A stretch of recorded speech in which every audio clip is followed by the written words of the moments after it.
paving companies and acts like they never remember that they're not supposed to be here.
Did you say something? When I was next, it seems like when I'm doing. When you talk about it. Oh, thank you. Thank you for coming here tonight. Can you hear me? All right, I'll take it out. please stand for the Pledge of Allegiance. I pledge allegiance to the flag of the United States of America and to the republic which stands one nation under God, indivisible, with liberty and justice for all. Again, thank you. I welcome you all here tonight. Before we begin the board meeting, we have an open discussion section. Is there anyone in this audience that wishes to address this board that has an issue, a question, or a concern that is not on tonight's agenda? All right, with that, I'll ask the clerk to take the roll. Supervisor Michael Anko, Here. Counselors Brooke Deschel, Here. Lee Hood, here, Dueling, Here. Alex, Here. Chiarenza, Here. and Mannion. Here. And I don't know who establishes the agenda, but most of you look like you're here for number 13. We'll move that up to the top of the agenda. Yes. Just jokingly, the supervisor sets the agenda. Please. All right, so then. Do you hear me? Push button. I get yours on. It is on, do, let me try this one. I usually use it. This one, no. Yeah, that comes out.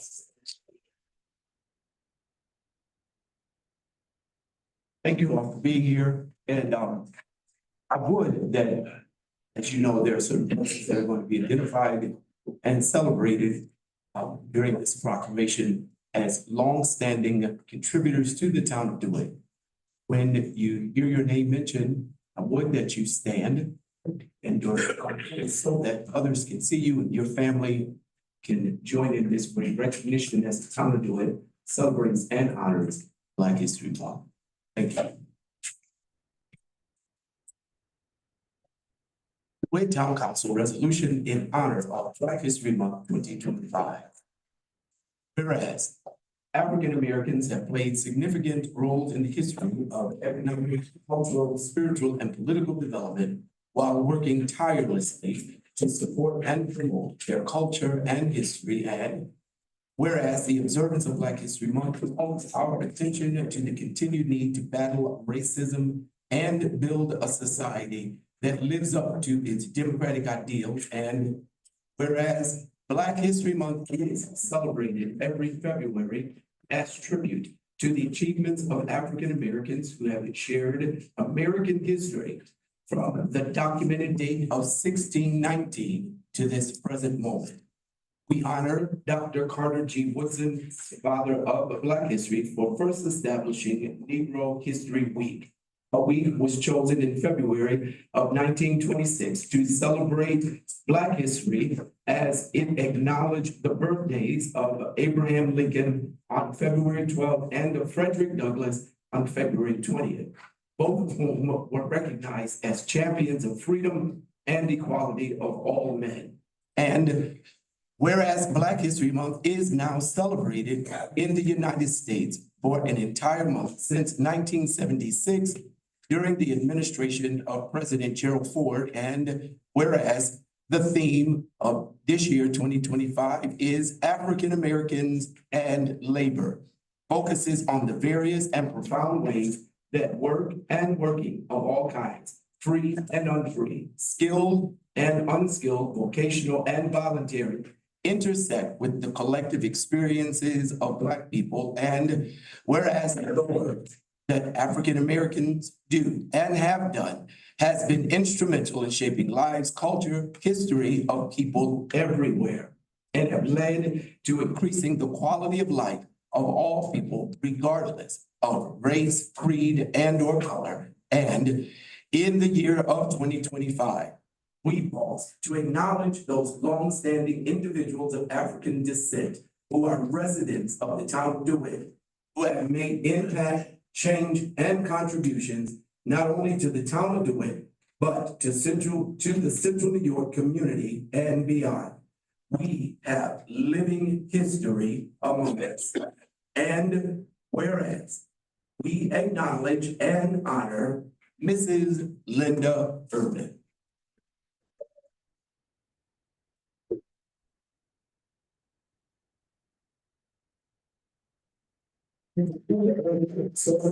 Families and students of Janesville DeWitt School District as an elected member of the JD School Board for 12 years, where she not only served as a board member, but was the first African American elected to the school board, who also served as president of the Janesville DeWitt School Board.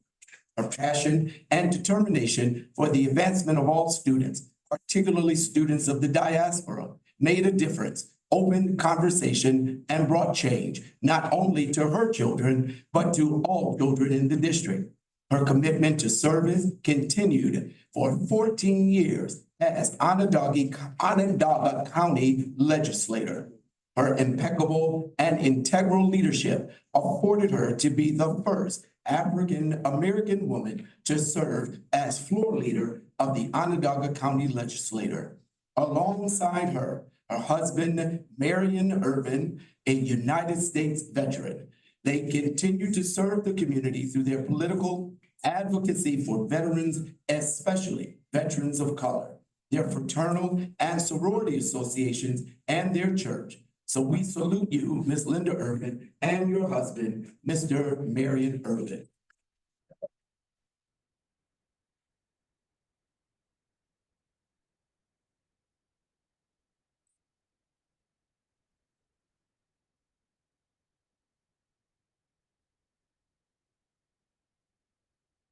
And whereas we acknowledge and honor Dr. Sharon A. Bradman.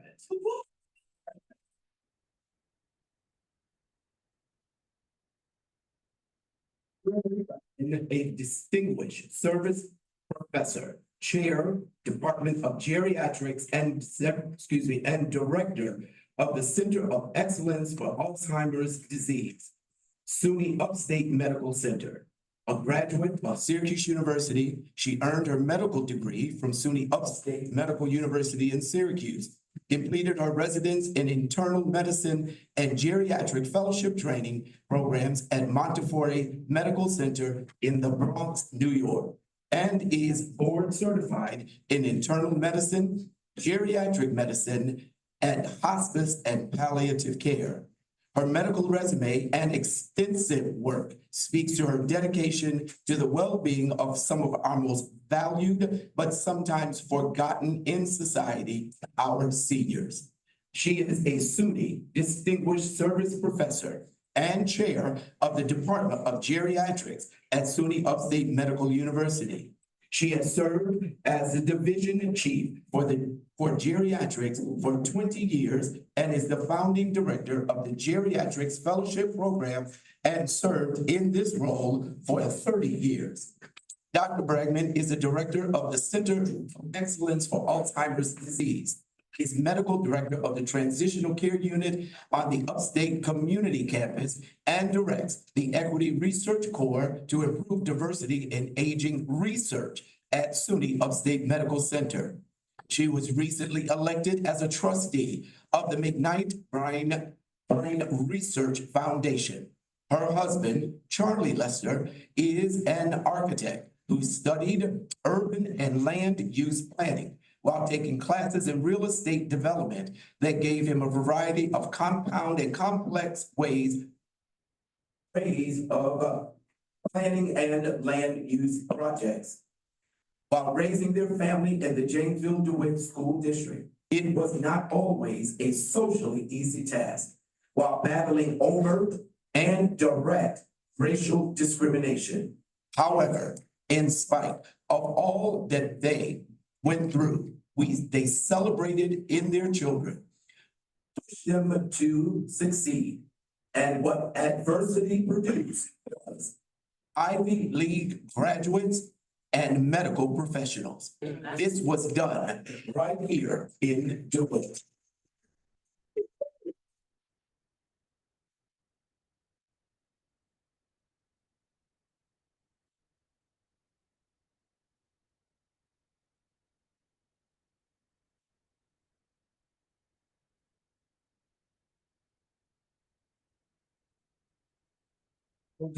And whereas we acknowledge and honor Dr. Carol Charles.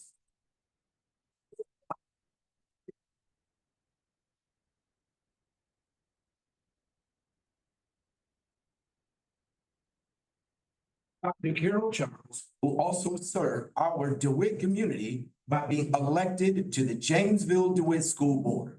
Dr. Carol Dandridge Charles is a passionate artist, educator, and administrator. She currently serves as business instructor at Nottingham High School. She has served as the executive director of the Dance Theater of Syracuse an organization she co-founded to provide pre-professional dance training to aspiring young artists. She served as managing director of the Community Folk Art Gallery, Folk Art Center, for 10 years, director of development for Vera House, and community engagement manager for Syracuse Stage. A consummate student, she earned her Master's of Arts degree in Arts Administration at New York University, NYU, and her undergraduate degree at Syracuse University in Theater and in Education. And most recently, completed her doctoral studies in May of 2020 at St. John Fisher University, where she attained an education doctorate in executive leadership.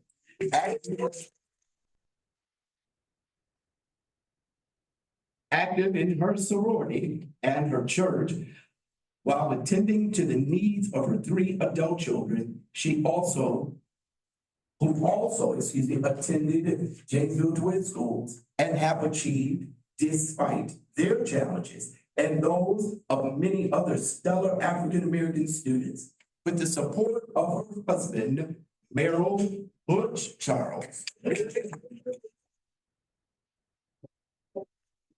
who is also known as the voice of WAER history and other local radio stations, where he was a trailblazer in ownership, leadership of urban radio in central New York. They have shown that faith, family dedication, the arts, and love can produce excellence even in the crucible of social inequalities.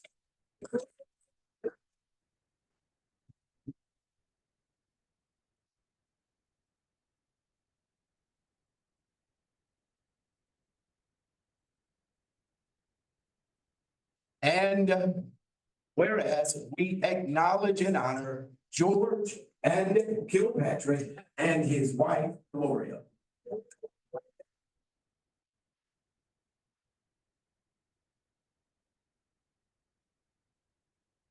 Who live in DeWitt while yet making a long major impact in the history and legacy of African Americans in the central New York area.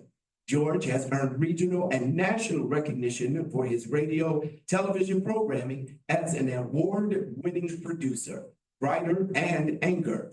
His success as a visionary leader, innovative manager, and creative problem solver has made him a sought-after presenter, MC, and a motivational keynote speaker for corporate events, philanthropic organizations, and educational settings.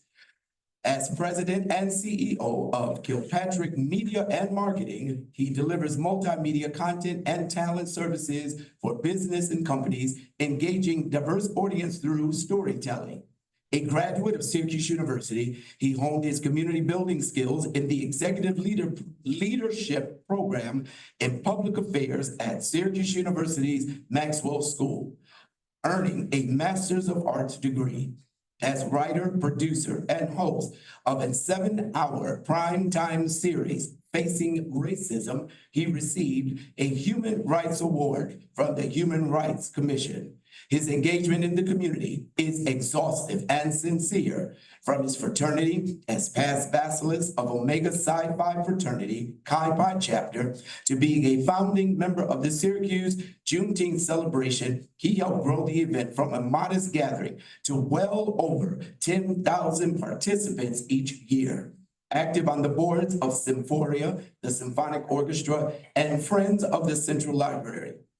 He is an educator who attended, Syracuse University, and his wife, attended Syracuse University as well, and received her master's in teaching mathematics from SUNY Cortland and a master's from Syracuse University and cultural foundation in education, while raising 3 brilliant and beautiful daughters and a dynamic son, all of whom are college graduates who also transfers through the Janesville DeWitt School District, while holding on proudly to their heritage, confidence, and determination to succeed while facing challenges and, yes, even overt obstacles.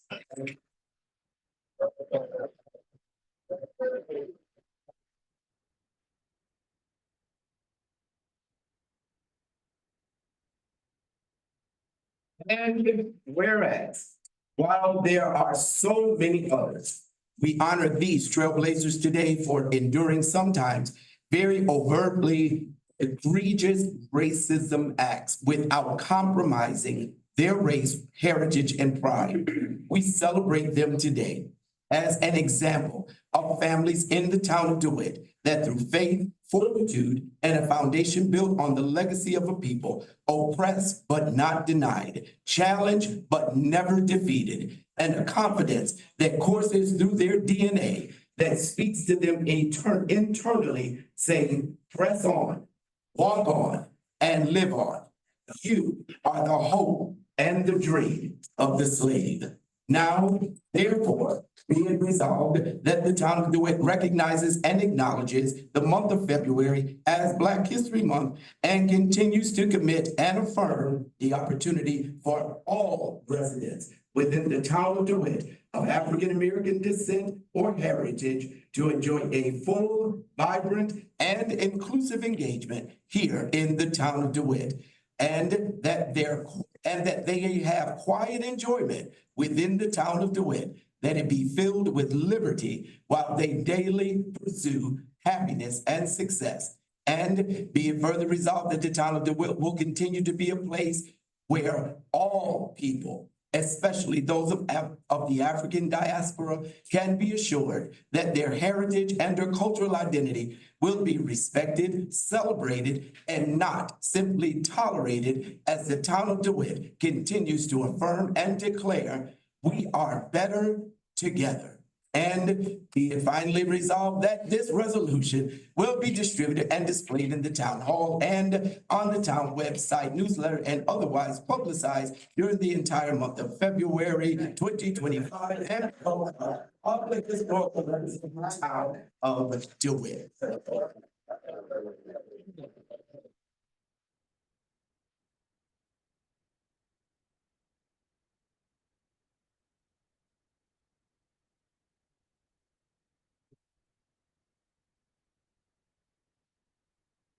I'll entertain a motion from Reverend Alex. Is there a second? From Sarah? Call for the vote. All in favor? Aye. Opposed? Abstain? Motion's carried.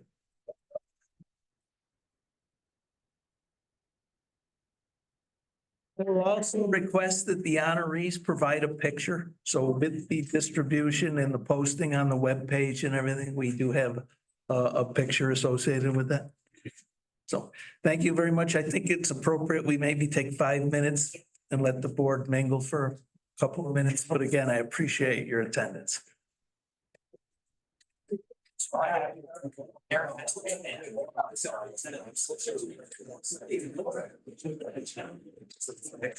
Hear that or not? All the honorees, that way, they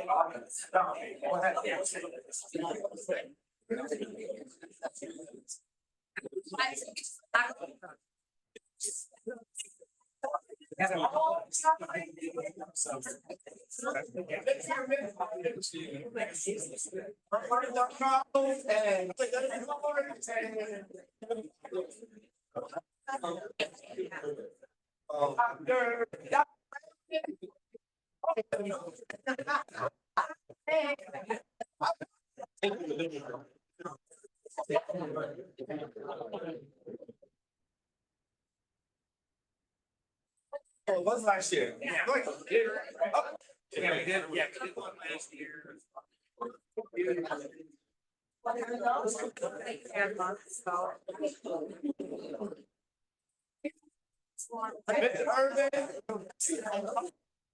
Mr. Urban. Mr. Urban.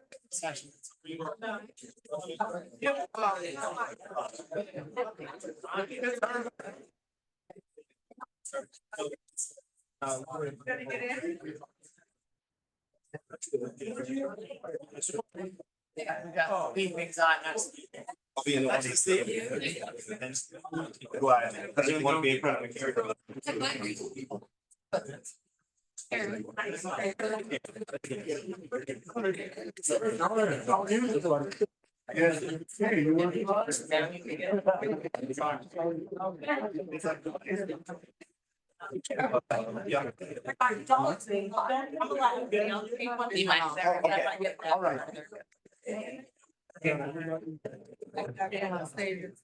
Good, everybody.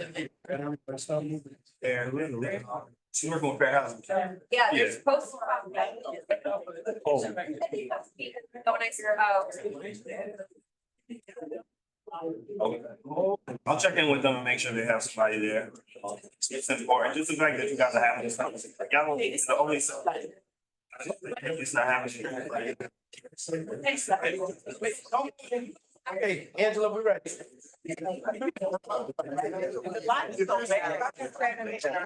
That's live.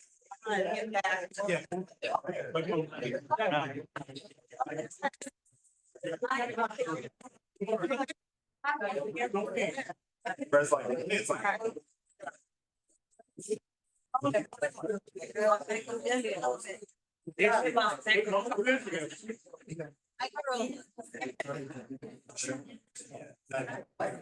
Didn't realize you guys had so much urgency.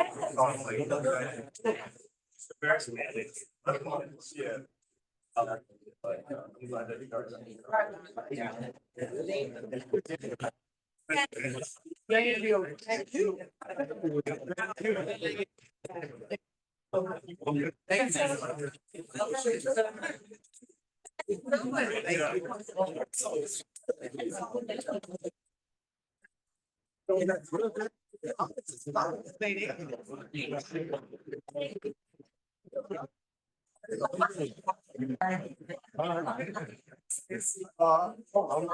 This is my first class today.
Yeah, go ahead.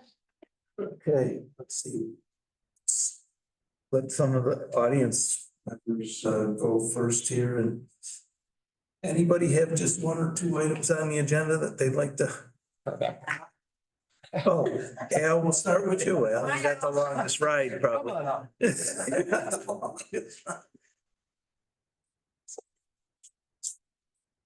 Just here to present for approval to hire on Brian Kubier as deputy assessor. I forwarded, I believe, the letter and his resume to all the board members. Looks like a good candidate, Al. Looks like a good candidate. Yeah. Yeah. Been an assistant appraiser for 12 years and he's most of the way towards working towards his appraiser's license, so. I think he would be a good fit for the office. Well done. Help me out a little bit. If he stays through June, we're in shape. Throw right in the fire, it seems.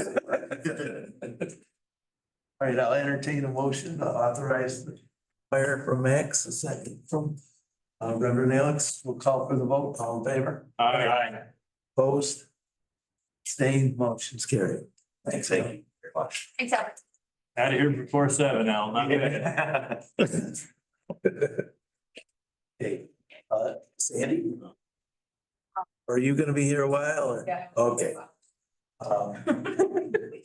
So, I know Craig's gonna be here a while, that's when is it, we'll go with police? They're an executive too. They're an executive too. Oh, they're next. I'm here a while too. Sorry, you would executive? I thought so. I'll enjoy it. All right, we just went down the list. Angela, the laser feature. All right, myself, Alana and Julie from Planning and Zoning met again with Laserfish. We have budgeted in the 2025 budget for this Laserfish because we did meet with them in 2024. This is the start of moving all of our paper files and electronic files into Laserfish so that we can have everything all in one place. We're going to start with a by tax map number. So you'll have like the assessor's files, planning and zoning, town clerk, all under the tax map numbers instead of having to go to each department. We're starting with planning and zoning and then town clerk as the start of, and then we're hoping to build off of it more and more. It also allows you to have access for the public, so you can limit and allow the public different types of access. So I'm looking forward to it. It's been a long time coming. Total cost for first year is $10,020. And then after that, going forward, it will be $5,320. Hey, any questions? Yeah, oh, Go ahead, Max. is this going to start with, apologize, we already answered this last time we talked about it. Work on our stored paper files, and is that gonna become digitized and then be able to get rid of those? Yes, you can. You can pick and choose. Like, I think there's some things that you may want to keep paper, but I think generally Alana's plan is to once all that's in there and scannable, then to destroy the paper, and that will free up a lot of space. So say for them, you know, while a project is in progress or for a short period of time afterward, they keep the paper files around along with the digital. You're not gonna wait until it's done for it to become digital, right? We're gonna try. and get Yeah, it's everything gonna be in. digital right away. My recommendation would be, at least as long as the building permit is active, once it closes out, then they could, you know, that to me would be a nice transition of when you get rid of that paper file. And our historical files, is it gonna be extra cost or is that built into what we already have? If we have somebody to Staff. come, it's our own staff does it, that's built into this cost, but the board can look at hiring somebody. There's also grants that we can apply for in the future. And I'm hoping this is like a first step, because you can get a grant with the state. Those are difficult to get. But by doing this, it shows that the town has buy-in to it.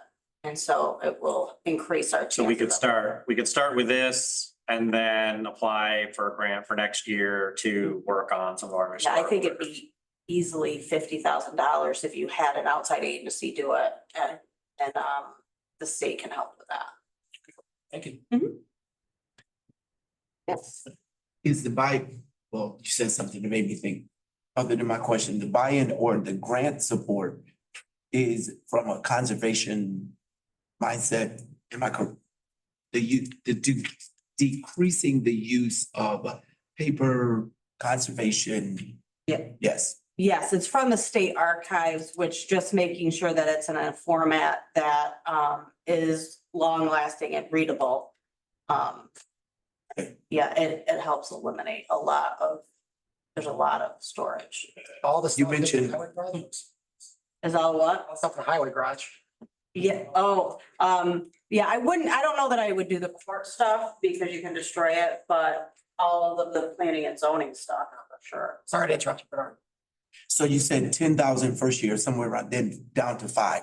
That decrease in cost is for maintenance of the files and or what if you want to have additional documents that were not a part of the first load in or You can add as many as you want, and that's what the first startup year is, that's for to get training and coordination and to set up the program so we can use it going forward.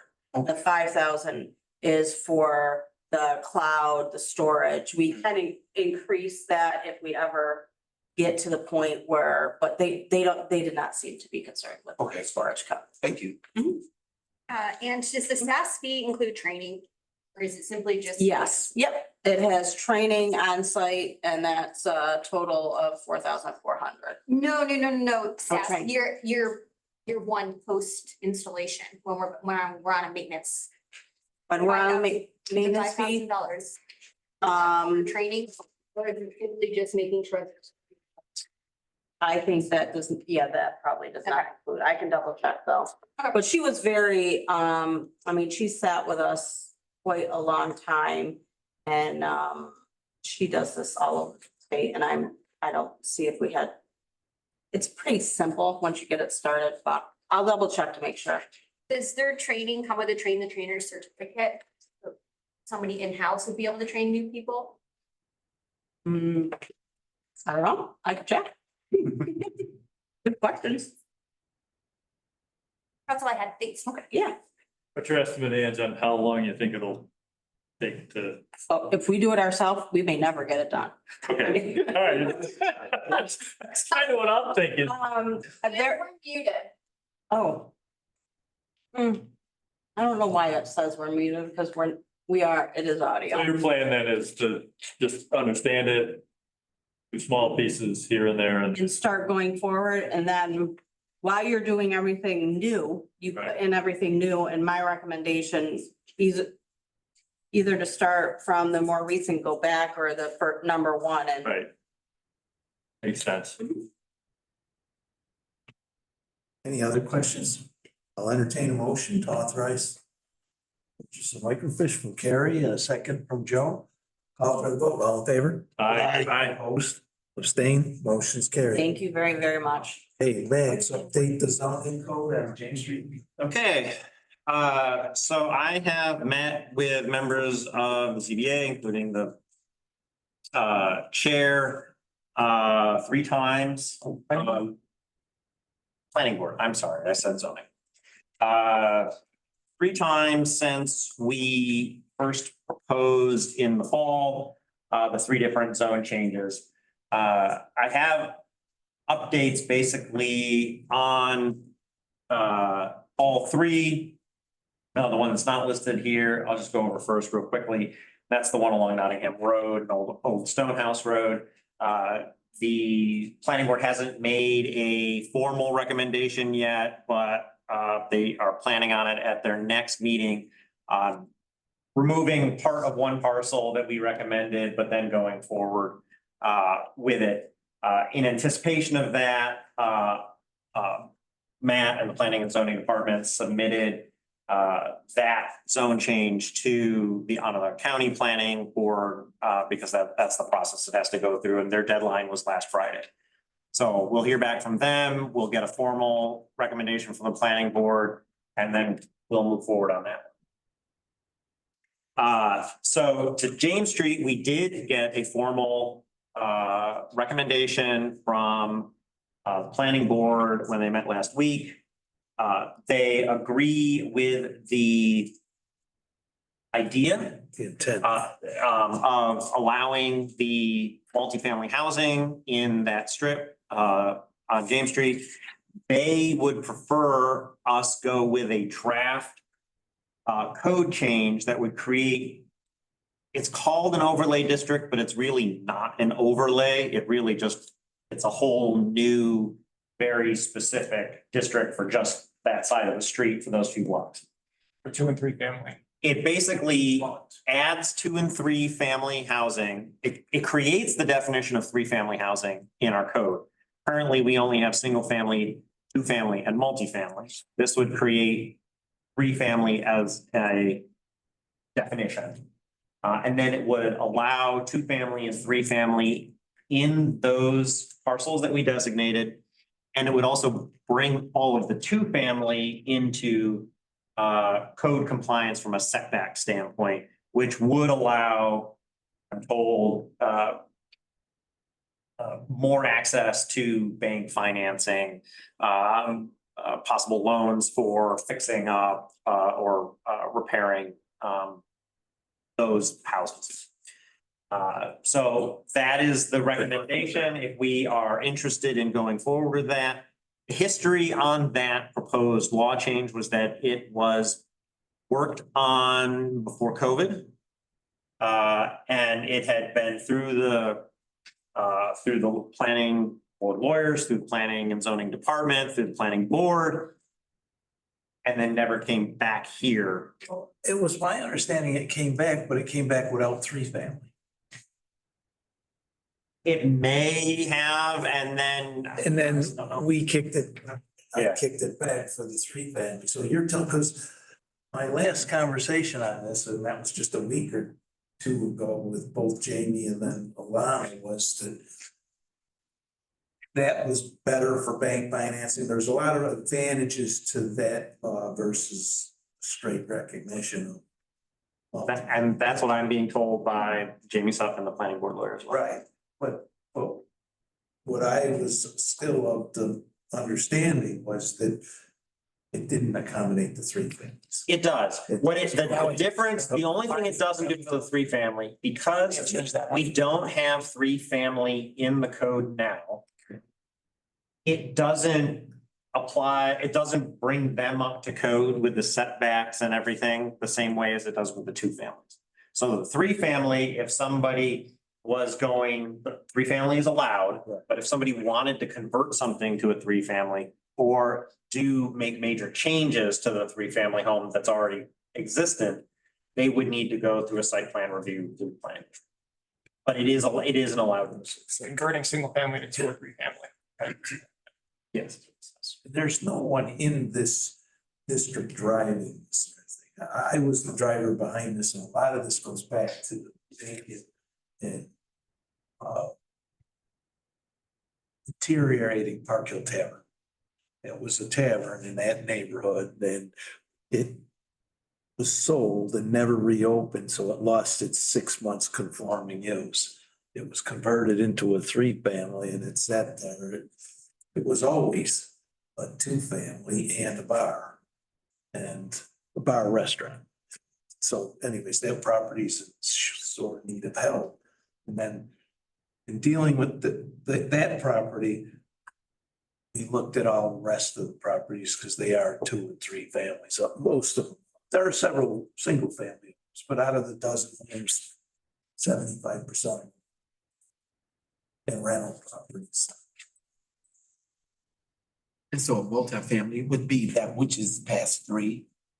Correct. Okay. And so with the change to the law, so I just want to point out, there are basically 3 things that will not be allowed if we go with the law change rather than the zone change to an R3. Those three things are, a mobile home park wouldn't be allowed, which is infeasible anyway, but that's code. A bed and breakfast wouldn't be allowed, which is allowed in R3. And multifamily would not be allowed. So if somebody did want to build a 4-unit apartment in that stretch, that would not be allowed. I would find it very difficult. Without subdivision that was combining lots, I don't know that you could fit a 4-unit building in any of those lots. They're pretty small. Do you have an idea of how many, with interest to this particular area, how many houses would be affected? About a dozen. Yeah, I think it's a dozen. It's on, Carrie will circulate the mix. There's gonna be a list of parcel numbers affected too, so you'll see all the parcels. Great. I think it's more than that though, quite honestly. I think it's more 2025. Is it that? Look, my ordinance. I had it right on top, and I don't I know can where look it at is. it. Just give me 1 second.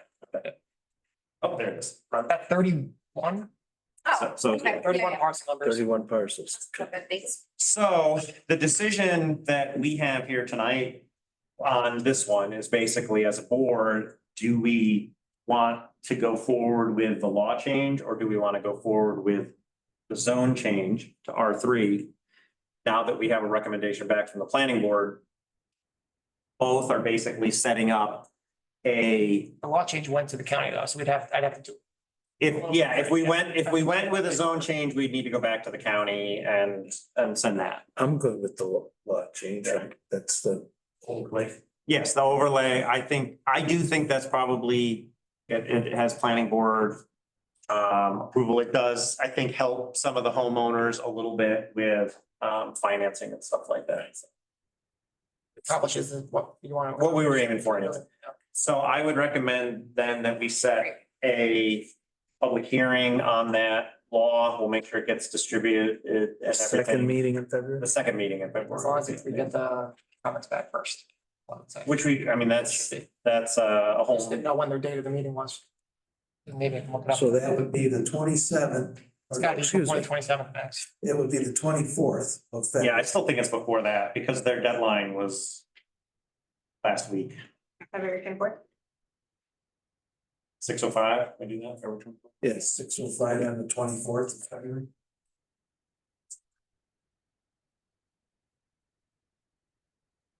Right. I'll entertain a motion from Max. Do I have a second? Sarah, I'll call for the vote. All in favor? Aye. Opposed, abstained, motion's carried. February 5th. Next. Okay, so we'll know long before that. Yep. Maybe. What is, Oh, do we have a title for that law? Yes.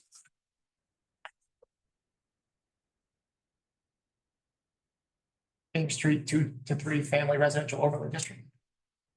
It's gonna go with the James mixed use vehicle overlay and the Hamel overlay. It'll just be in the overlay section. So this is the 6th one we've done. So it's gonna be 192-64.6. And there's also some code. You've included some code modifications just to bring all the or all the overlays together, right? I have to modify the definitions and I have to modify the district's established section. So that's another local law that we can probably, we should do 2. Do we need another resolution? I would do one for 192-10, which is districts established, and I do one for 192-64.6. Okay, I have that meeting set for 6:10, the 24th. Motion from Max, a second from Sarah. And you'll see the second one's very simple. It's just acknowledging that the town has these overlay districts, but it's hard to catch up. No code. So that's the definitions, the 610. Definition is gonna actually be part of the overlay law. I'm just gonna add the definition in there, but It's just this districts established. districts established is the title of the section. I'm doing it that way because we never added the mixed use vehicle overlay district into there. So I'm adding that in and I'm adding this one in, and then we'll be all caught up. So 19210 is district. 192-10 would be a separate hearing from Okay. 192-64.6. Thank you. Is there a logical time frame, or does it matter if one's 6:05 or 6:10? Doesn't matter. I would do 64.6 first, and then I would do the.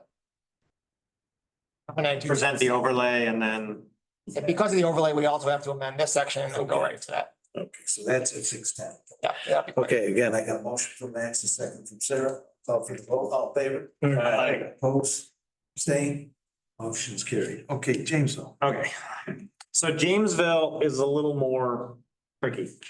We proposed changing penitentiary and the parcels across the street from the penitentiary to Hamlet zoning. Again, preliminarily, they have not made a final determination, but there doesn't seem to be objections to changing the area across the street to Hamlet from the penitentiary, but there is resistance to changing that penitentiary itself to Hamlet.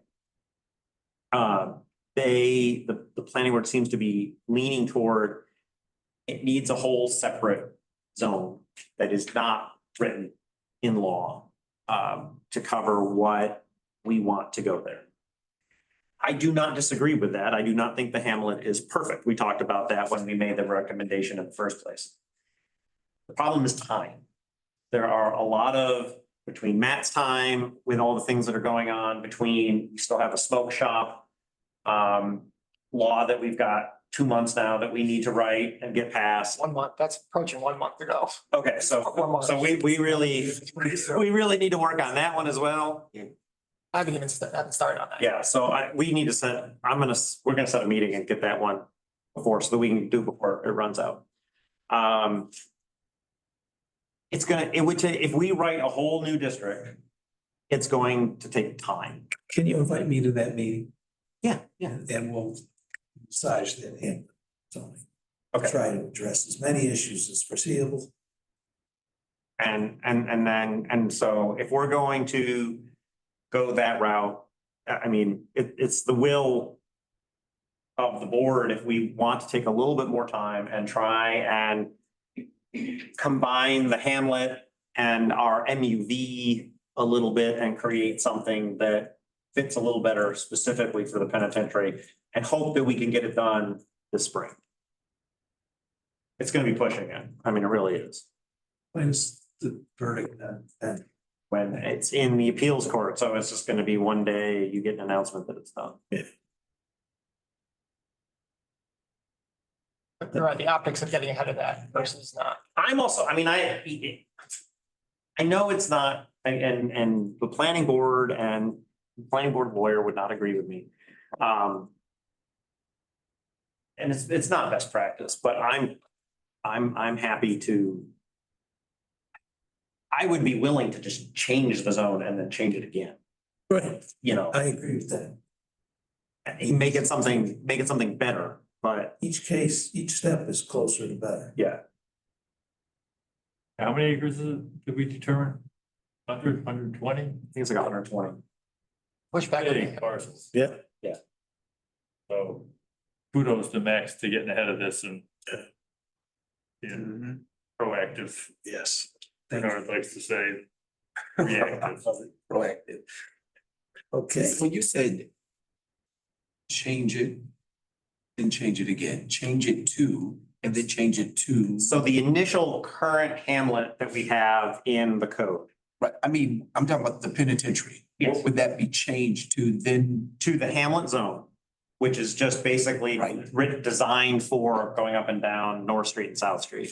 Very inclusive. But it is very inclusive. There's a lot of things in there that we probably don't want at the penitentiary, but yeah, we have a draft of the Hamlet 2 Mhm. zoning. There's certain things you don't, right, that are in the Hamlet zoning. And so, Gas stations, automobile shops, certain secondary uses, industries and stuff. You might not wanna hotel, I mean, there's stuff we gotta look at. You might wanna add a couple things. So Hamlet 2 would be different than the existing Hamlet. okay, got The it. type of discussion we wanna have is we're gonna apply the architectural zone that's in here. The Hamlet zoning has an architect right now that's attempts to create that covered bridge type look. That was kind of a preservation of the original Jamesville for the collapse of Glen Lock and those types of structures.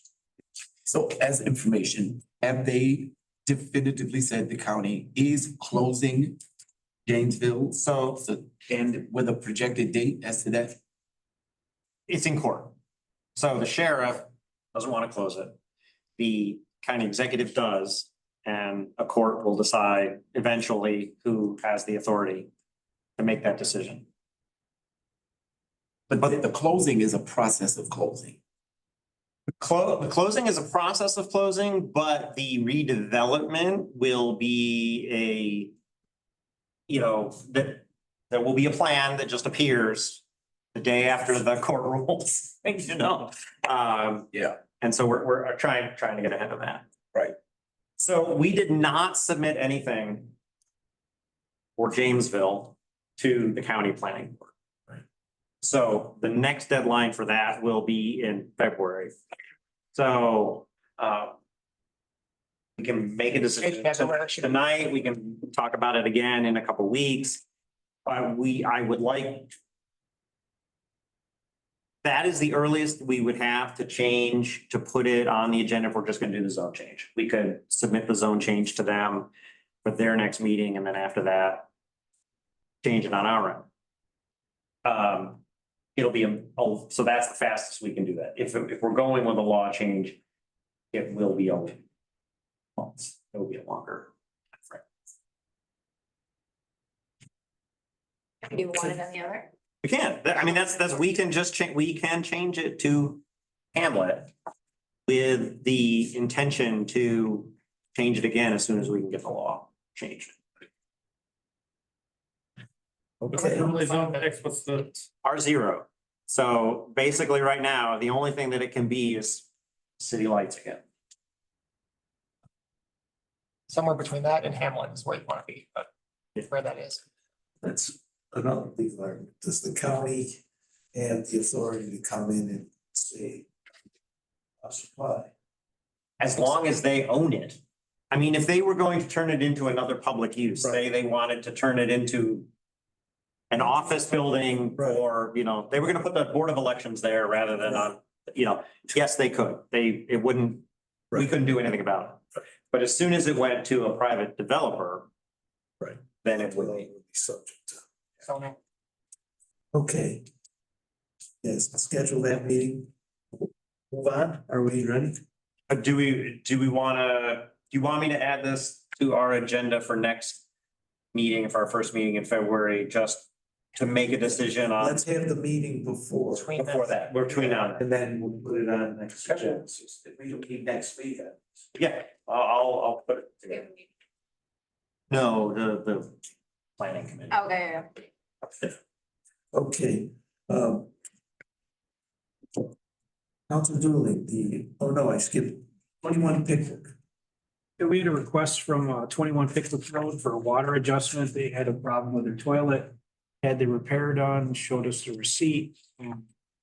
Original bill was $496.38. The adjusted bill will be $197.20 with a savings of $299.18. Any other questions? I'll entertain a motion to accept. Sarah, a second from Jack. I'll call for the vote. All in favor? Aye. Opposed? Abstained? Motion's carried. Thank you. Janitorial bid, Jack. Yes, we got a letter from town engineer Doug Miller that forwarded on to everyone on the town board, where he said, we received 3 bids. There are no indications that any of the bidders have been discharged from work in New York State based on non-responsiveness of acknowledgement of addendum and the best value bid. We recommend Coin Facility Services for the bid. Coin is a vendor who in 2024 was awarded the bid to cut grass and to clean up houses that were in violation based on code enforcement.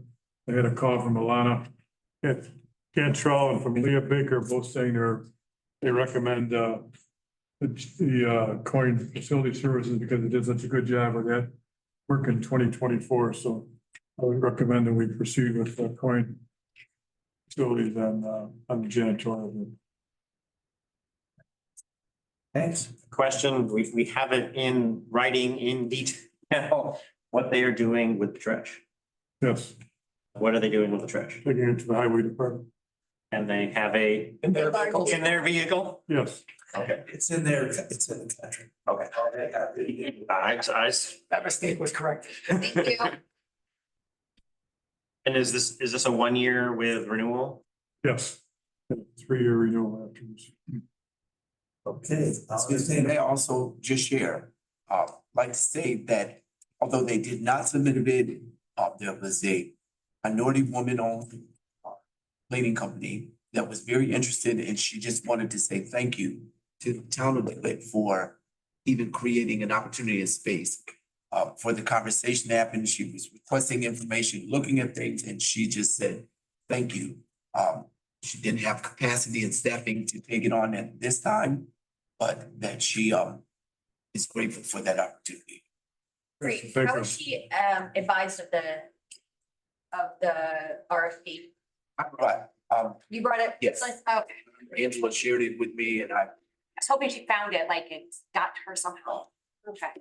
You, I did get it out. I got it out to as many people. great, She thank was- you. Very appreciative of the way in which information and content was provided. Good. Thank you. That's a motion from Jack and a second. Art, all for the vote, all in favor? All right.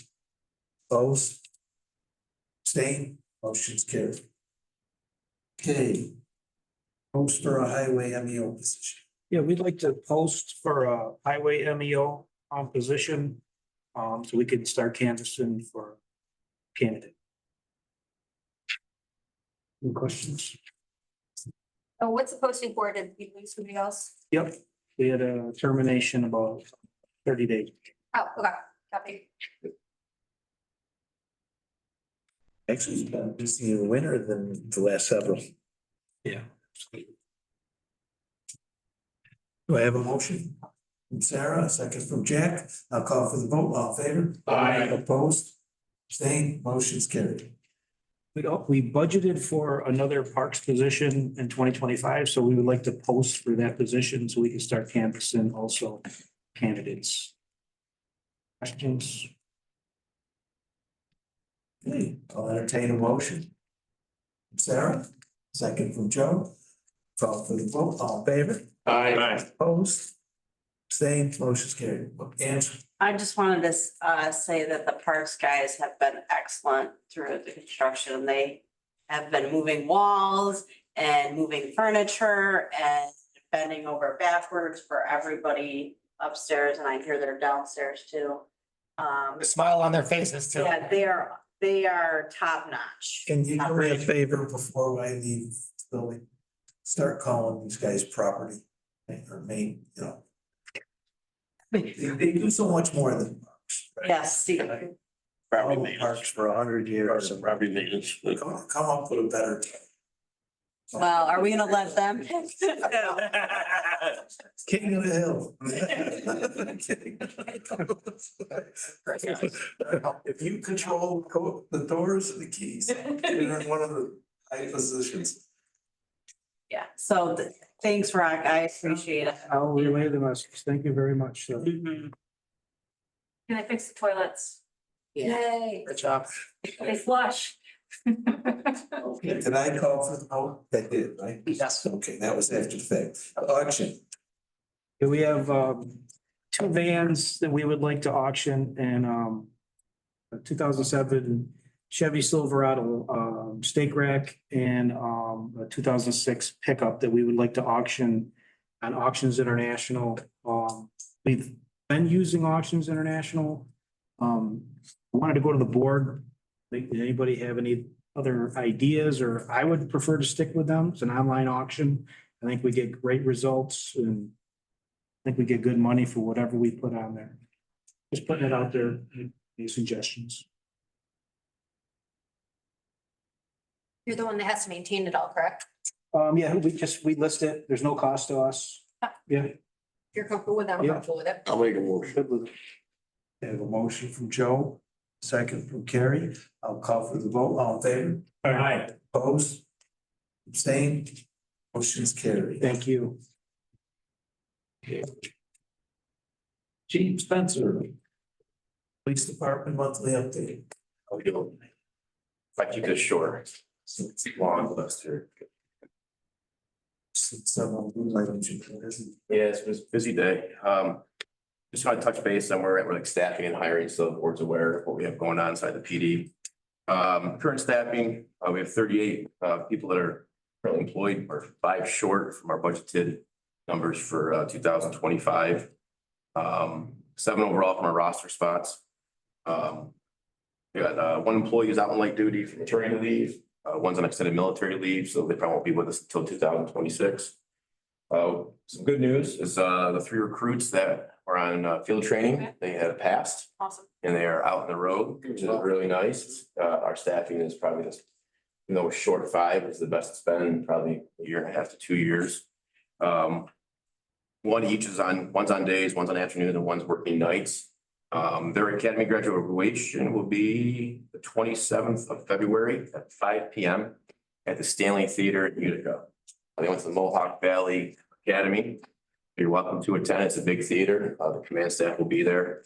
I'm sure. It's gonna be the 27th of February at 5 p.m. So that's exciting for them. Having them on the road has been really, really nice. They were really good hires. We have 1 sergeant spot that's open with the promotion of the deputy chief. We'll talk about that position in a few minutes. Those interviews are being held on Thursday morning. And we're looking to promote a sergeant, hopefully in the next week or 2, depending on schedules and how we can make that work. Being 1 short right now, we're having to pay some overtime to backfill that open spot. So we're trying to rectify that next week or 2. We are trying to hire some new officers. Civil service list isn't great. It was 84 total people on the list. That's for the whole entire county. It's for every agency to hire off of. So you can imagine the process is very competitive. So we're up against it with some other agencies. Out of the 84 that we sent letters to, 44 of them came in for a pre-screen process. 22 had passed the pre-screen process and moved on to panel interviews. We conducted 15 panel interviews so far, 7 remaining. There's 6 that are currently having backgrounds done for those 5 spots. History would tell us we're going to lose some on the polygraphs and psychs. So we'll see where that goes. The polygraphs and psychs have been happening late last week and this week. So we're bringing in the other 7 for panels here shortly, just to make sure that we can hopefully fill all 5 spots. Been busy, thank you. Yeah, we're trying to fill those spots the best we can. And the main reason I want to be here tonight is on the 13th, and I want to thank the budget committee, which commissioned the board members passing the budget, the deputy chief position. It's a huge help. There's a lot of things we have to do. So on the 13th of January, Andrew Fusco was promoted to deputy chief of police. He's here tonight. I have a minute come up and introduce himself. You probably know him, but some of his job details, just so people are aware, is he's going to be in charge of internal investigations, our employee development program, which I think will be the first time since I've been here that we're actually going to have an employee development program. It's hard to find qualified candidates, so we want to keep people who work here. He will be meeting hopefully with officers and sergeants and all staff twice a year and try to see what they want to do in their careers and project their past. And have them stay here at this department. I think it's a great department and I want to keep our employees. So we're going to try to see what they want to do and we'll see where they want to go. Some other job details of recruitment. We already have a recruitment function at Lemoyne College Career Fair next week. Is it February? 13th, I believe. 13th of February. So we're going to start doing some recruiting, getting out to colleges and some other things. We have some younger officers that are excited about that, want to be a part of that. So we'll be doing PIO stuff, some public information officer stuff. There's just a few of his job details, but there's some things in there that'll be really huge for our department to retain and to recruit staff. So I'm excited for that. It's only been a few weeks. He's developing his program with the help of Kathleen at HR, stuff like that. So it's a big step for the department. Second time in the history that we have a deputy chief. I think it's going to be good for the department. And it's going to move us forward to where we got to go. So deputy chief, it's yours.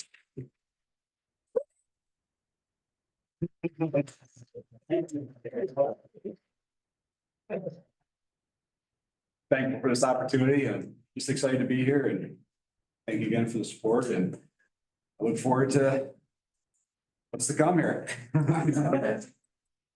Oh, thank you. The future of the department looks great. Yes. We couldn't be more pleased. Well, thank you. Is it inappropriate to ask who's watching the kids? Got something? Chief, do you have a date, any more information for the, police awards? Oh, yeah, sorry. So I mean, award ceremony, I worked on the invitation, so going back to like a shirt and tie kind of suit event in the past, it's been inside the PD. I kind of thought it was kind of getting, a little bit lost and kind of stale. So we're moving to an actual like dinner. It's gonna be at the DoubleTree Hotel, March 15th at 6:30 p.m. It's a DoubleTree. I'll get invitations out to everybody. We're working on that. But it will be out to all staff and we'll get it to everybody. There'll be, I found out today that Chrissy Casciano is going to be the MC, is going to host it. Really, I'll be honest with you, the union has kind of taken that over and is really running with that. So PBA President Chad Frederick and Officer Hoyter, March 15th. March Saturday. Yes, yep, 6:30 p.m. But the PBA is kind of taking that over and really making that nice event for everybody. I know today, getting that paperwork on invitations and getting that out to everybody, but we're trying to make it a nice event for everybody, make it a dinner, it'll be buffet dinner. I think I'm in charge of finding some music, so. I have to. So I gotta find some music, but I think I have somebody that played at our PBA event last year come play. But it's gonna be a nice event. Hopefully it's the first time in a long time we're going back to that. It used to be at Justin's Grill before I got here. And we haven't done it in a long time. So we're hoping to make this, how it's gonna be. And this year would be Chrissy Casciano, I believe, is gonna be there. We're looking hopefully to get some guest speakers sometime, for the future ones and stuff like that. So I'll get that out to everybody once we finalize the invitation. So. I know the DJ for SU basketball, Oh, so I'll talk to him. it's good to know good people. All right, that works. He always be some.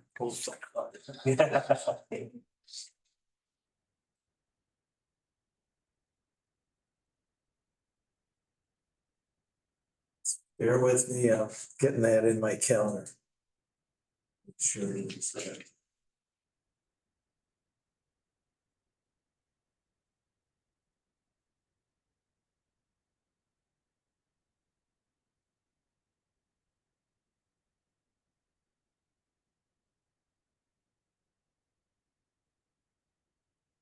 Okay. Thank you.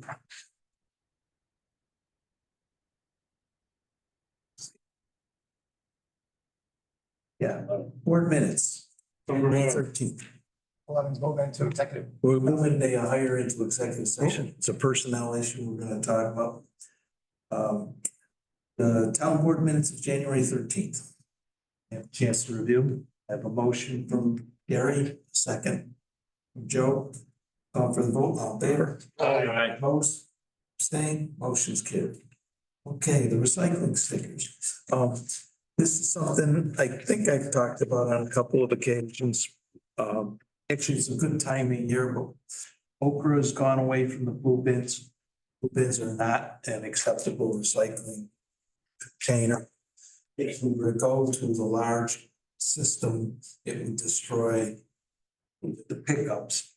It will destroy our curb and menu option. We have as many as 7 different menu options right now on our solid waste system.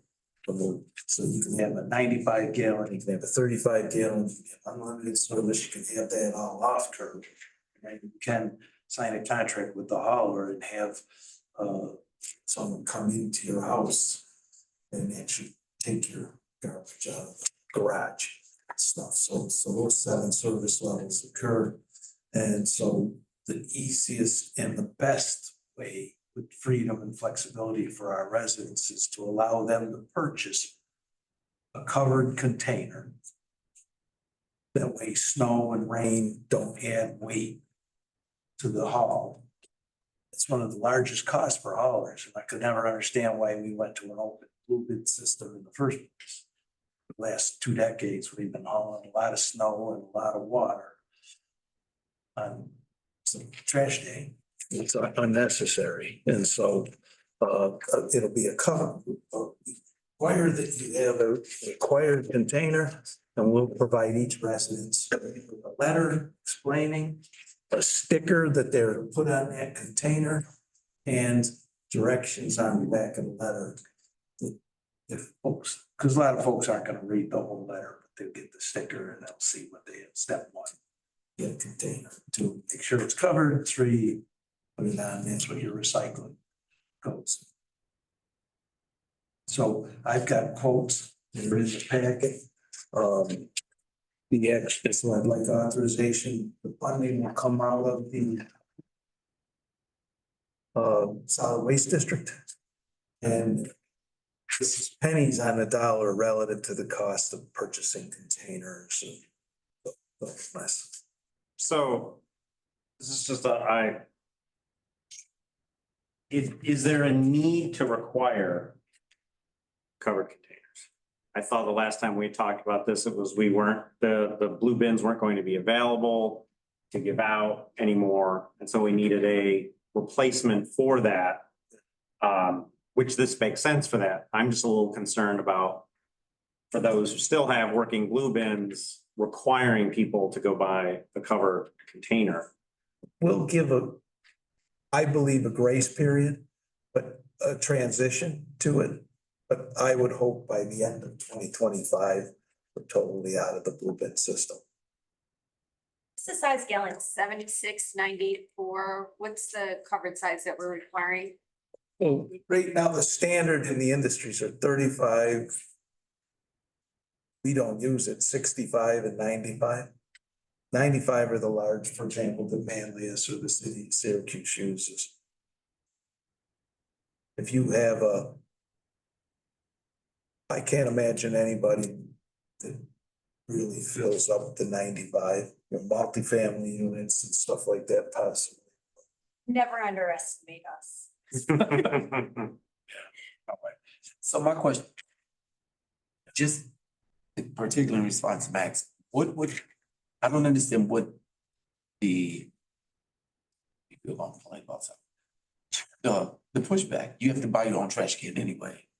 So to buy your recyclable, to get it, I mean, by the end of the year, I mean, I do get it, but. So the pushback that I would get is, so it's going from something that's a free service to going to something that we're going to make you pay for. So like right now. When you say pay, meaning the bin. Yes. Yep. So I've been able to, for 20 years, go get a blue bin for free. That and then carry it down, whatever. If we say to everybody in the town within 2025 or tomorrow or whatever it is, you need to pay to get a bin and then put this sticker on it. Yeah, to us, it's pennies on the dollar to the bin because we're just pushing the bin cost to Well, the resident. if we were to purchase containers, both for pickup and for recycling, which other towns have done in the cities, you're talking about $4 million.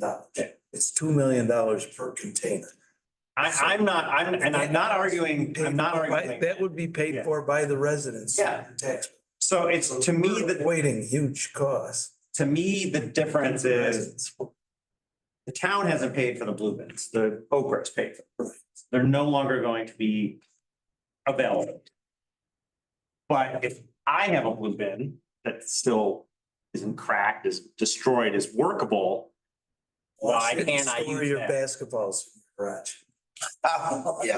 Like So I everybody else. understand if my blue bin breaks and I need a new one and the town says, sorry, Oker doesn't provide them anymore. Use that sticker, or here's a sticker, you can go buy one. As we explain that to residents as time goes on. That'll go on our website. Yeah. So is it that the blue bin will no longer be picked up at a certain time? They will now. Well, that's that's the question is. Neglect the full. No, I believe we will work with our hall. With us at this. So he will work with us. What we're likely to do is have the hauler continually provide us with residents that haven't converted, of which we can contact and push in the right direction. But it will be more convenient and cheaper for the hauler in the long run to get rid of the movement, because again, half the weight what the hauler has been transporting over the average of the year, it's been water. So the snow that he picked up last week was far heavier than any of the recycling contents of the bin. And that translates to heavy, translates to weight, translates to fuel and labor. And so you've been paying for those movements. We have one of the highest tipping fees in New York State at over $100 a ton. Landfill disposals right now are going in the $40 to $45 per ton. So we're paying in excess of twice that.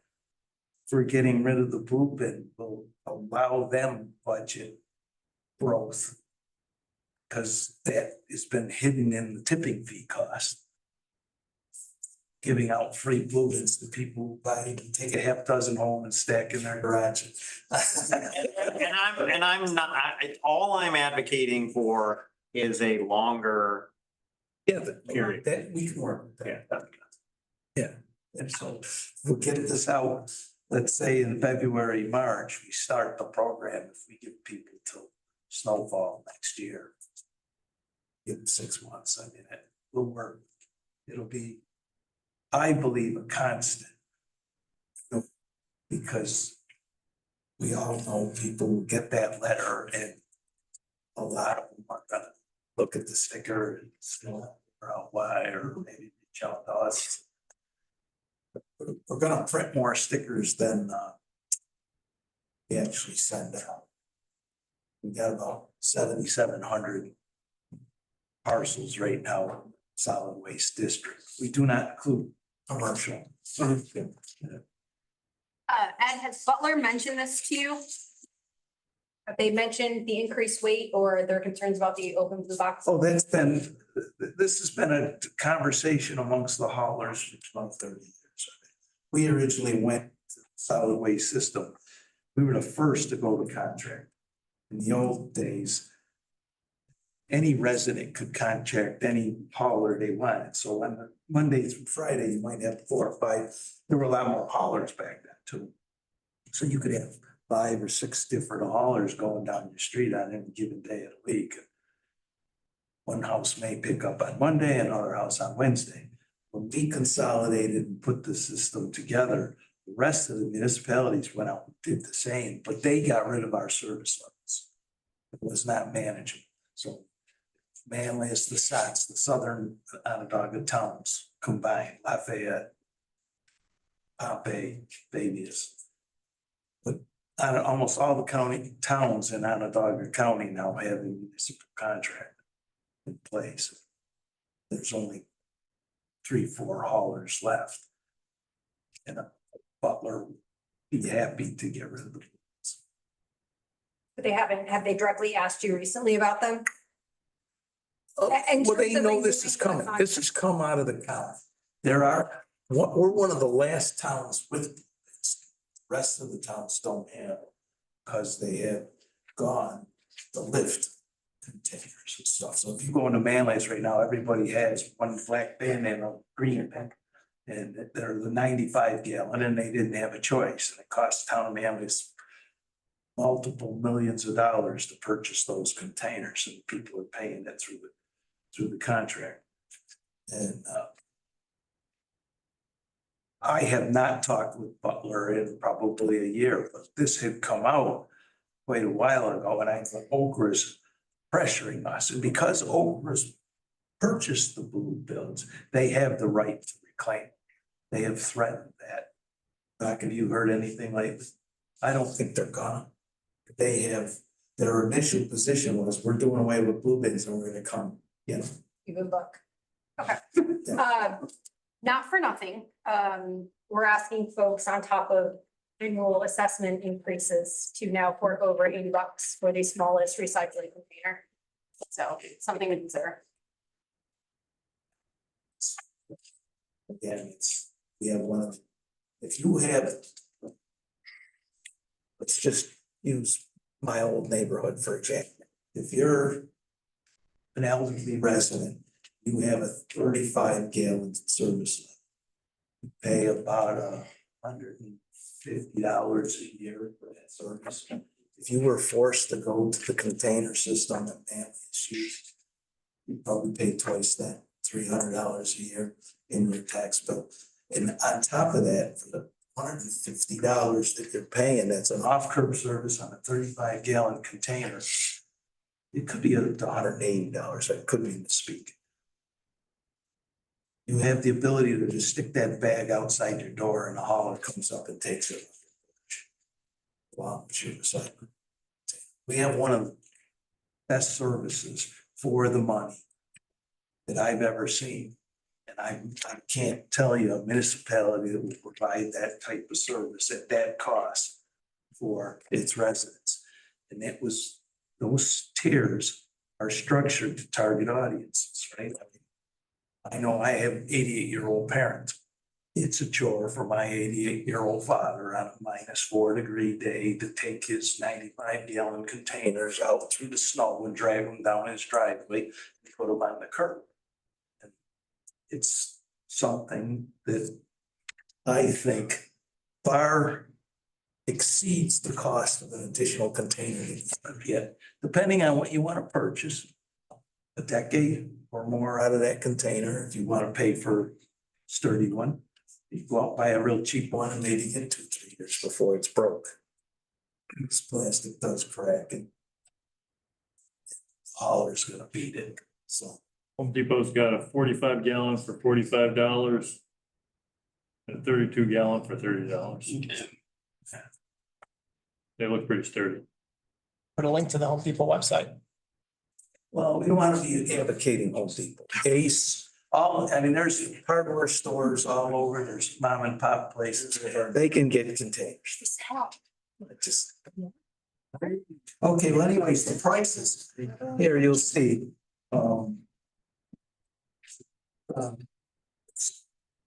Price of the printing quotes are, the low recommendation is for Avalon. Just under 10,000, we're gonna go with 10,000 stickers at first. We only need 7,700, but we imagine we'll be sending follow-ups out on that.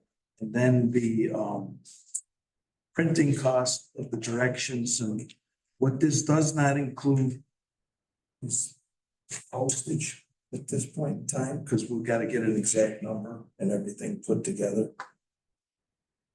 But the recommendation for the cost of the printing is $3,400. The directions, those two will be combined. We'll have to put the postage together and mail it out. So we're talking probably by the time postage is done, $20,000 to $22,000 in out of the district. Is the assumption if people don't put a sticker on, then it will be considered general garbage? Well, if they have two containers, the hauler will have to. Will I they? did a calculation once, because people always complain about, here's another problem with the blue bins. On a windy day like today, milk cartons, papers blow all over the neighborhood. We have 4 routes in the town, and I remember saying if the hauler spends an extra 10 seconds at each house, it costs the shift an entire 6 hours of overtime to complete the route. So the hauler is a little careless when a milk carton blows out of your container and it blows down the street. He's not gonna chase it. Why should he? He's paid to pick up the blue bin. He's not paid to pick up the neighborhood. And so, again, it's all comes down to money on the hauler's part and what you expect them to do and not do. So a container thing keeps the water and the weight out, but also keeps the neighborhood clean. And the fact that I'm not chasing the contents. But my question was, do we expect Butler to go through an unidentified garbage can to determine if it's trash or recyclable, or will He'll they look. just? He'll He look. will. He'll look. Okay. You know, but again, once they leave the blue bin, they see their neighbors with a sticker or whatever, they're gonna look. We intend to mail this with the sticker, get it posted on our website. We may do a press release, get it out to the neighborhood. In today's world where people get all their information from different sources, it's impossible to reach everyone.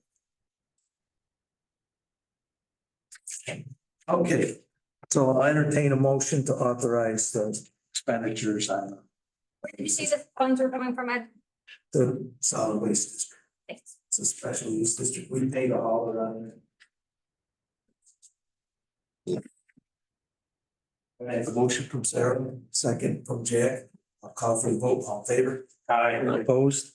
Abstained? Motion's carried.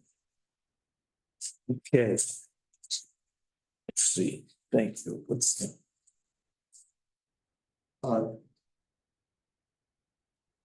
We have a warrant? I didn't think so. I didn't see it. Any town board updates? Yeah, I got it. Our comptroller, Mrs. Fusco, gave us the reading on the hotel tax for the year 2024. And we've taken in $1,103,896. We've got 4 delinquents. Days Inn, Homewood Suites, Motel 6, and Red Roof. I'll be calling all 4 of those fine people tomorrow and say, get the money in, please. And if you just take the average amount of money that they used over the first 3 quarters, if you average it all out, about to about $28,000 extra. So I'm taking a guess that we'll be up from $1,075,000 to $1,103,000 for the year. Excellent. Okay. And I talked to Max about this. Max is contacting Pam Hunter as well as Chris Ryan about 2026 and 2027, right? Yep. Max, you want to tell about that a little bit, maybe? It's in process. As my understanding is, the legislation is already written based on the legislation that we had before. It has been submitted to the assembly leadership to get a bill number. Once they have a bill number, then we have to pass the home rule request again. I gotta review what we did 2 years ago. Yeah, with that on there. So as soon as that comes back, we'll move forward with that. So just using our paperwork that we submitted, yeah, I'm gonna have to submit anything else. We shouldn't need to submit anything until it's the actual home rule. I've been worried about it, so I'm glad. They all hate to see me coming, but any chance we can lobby for it permanent? I know. Bobby, for what? It being put in place permanent. The county 7% is permanent. We have to go through this every 2 years. I know. Pam said she was looking into that, to see if it was possible. I don't know what version of it went forward. And the city got 3% for the 2-year also? No, I don't think it was 3. I don't know. But yes, they also had a deadline on it. Yeah. They didn't get more than we got. But if we went permanent, it would open the door for the city next year. We're on alternate year cycles. Just, They always make ours 3. For the city of next time.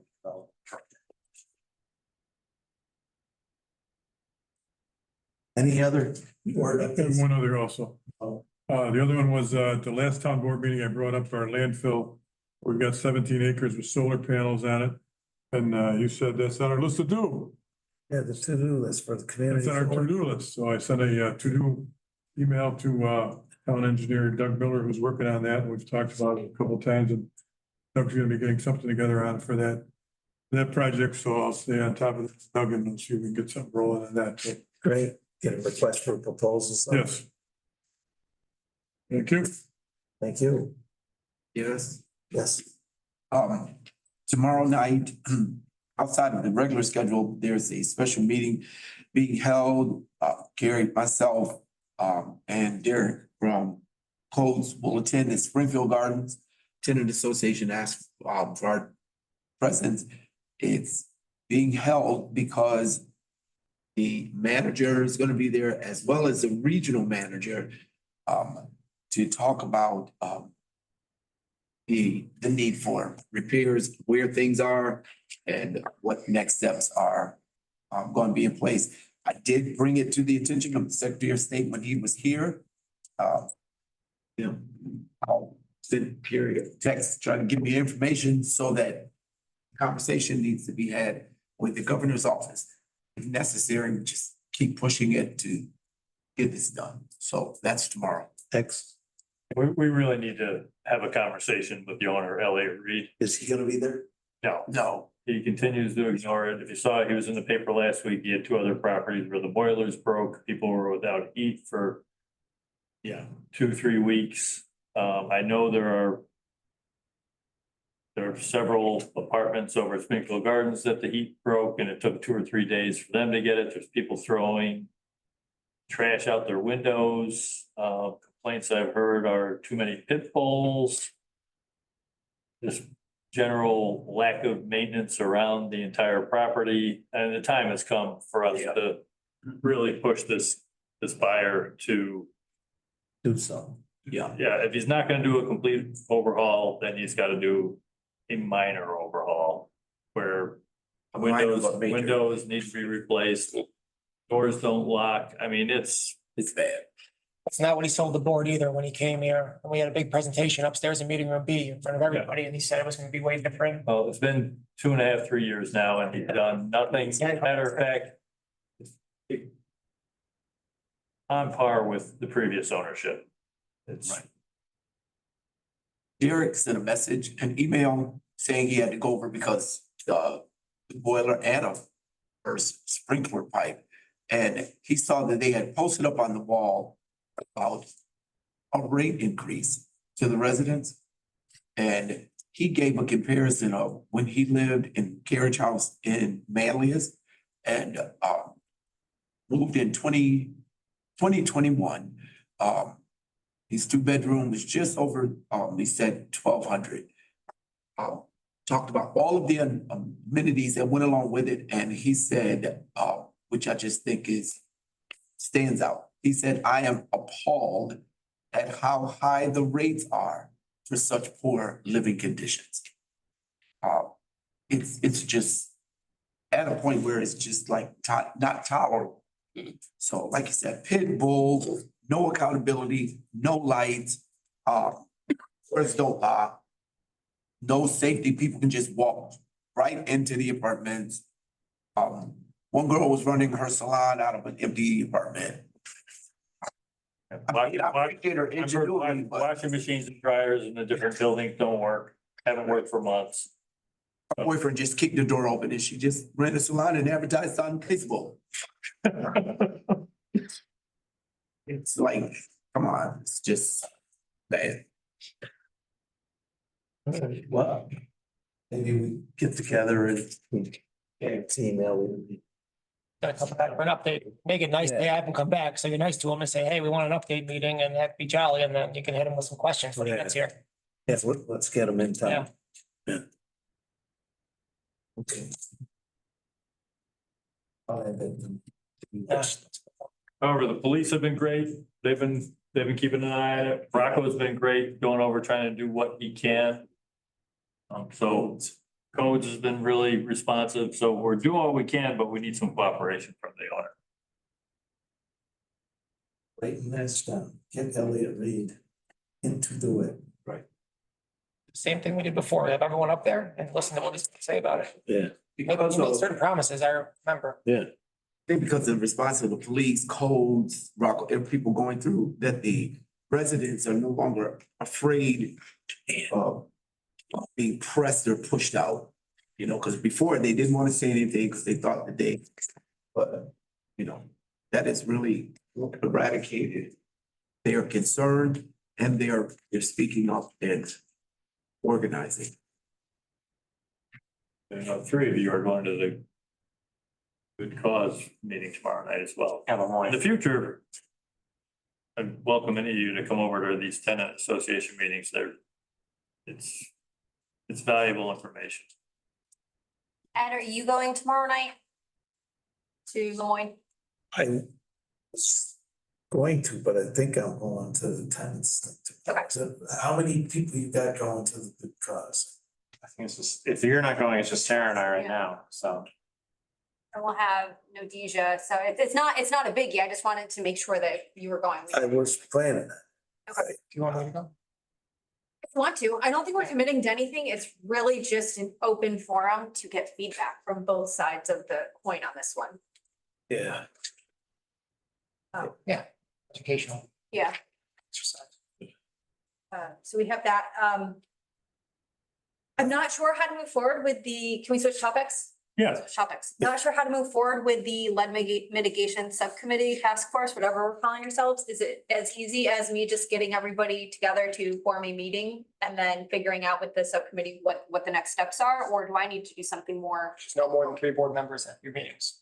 Okay, and I'm fairly certain I provided everybody an update, but I spoke with Comptroller DiNapoli's legal team. And he is on record, you did, you responded, Matt.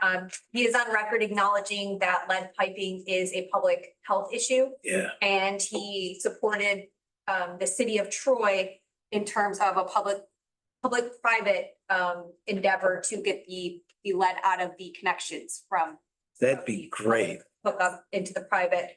So it's just really Matt's interpretation of that and how we can apply it to the town and do it. And then that's the first step, before they will take us to look at the value base and run it through their numbers cruncher. We have to have a plan together, so Doug, looking at your team, we'll figure out what that needs to look like, but initial costs for the various phases that we want to do. And whether or not it's presented as one huge project, phases, with tie-ins, we'll see, but there's a lot of options we have.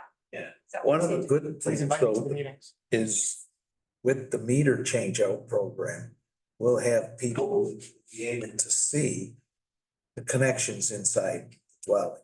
Yeah. And so that's a good time to have this lead program integrate with our meter program. If there's money available to help. Did give me a couple sources. I have them written down at home of various places to go. And some of them, I believe we already have applied in historically, but because of, was it average annual income, we were disqualified. He told me to actually go to the actual agencies that supports it because they may have something that isn't the income based, but it is public safety. Oh. Can you dissect the town? We have areas that certainly would. He did not want to commit to anything because he's a lawyer, but he said you present the best plan moving forward and we will look at them all. What we've done with environmental. Yes, he did. We've taken environmental work like rural America. Yep. Had funds, we've looked at different neighborhoods in need. And coalesce them. Yep. And the program that was financed. However creative we can get, he said that it will likely have an approval if we're able to tie in external funding outside of just the town of DeWitt in New York. Some of those neighborhoods likely to be the high concentrations of lead as well. Yeah, makes sense. Because the older areas are probably to have lead. They would be eligible. That first meeting is always the hardest, Sarah. I think it should fall from there. Thanks, Matt. I'll send out a doodle, guys. Any other town updates? All right, if you're in an executive session item, then please stay, otherwise, and we'll try to do these in an order that dismisses individuals. That if you're not, I guess, if we're talking about an issue you shouldn't be present, you may have to ask you. Got about a number of executive session items. I don't think all of these are gonna be part of those topics. All right, with that, I'll entertain a motion here. Jack. Executive session. Executive session. To go into executive session, not to adjourn. You're trying to get us down to give a date. I tried. I'll entertain a motion. Enter executive session, Jack, a second from Sarah, call for the vote, all in favor? Aye. Opposed, stay, motion's carried. Okay, give me. All One first.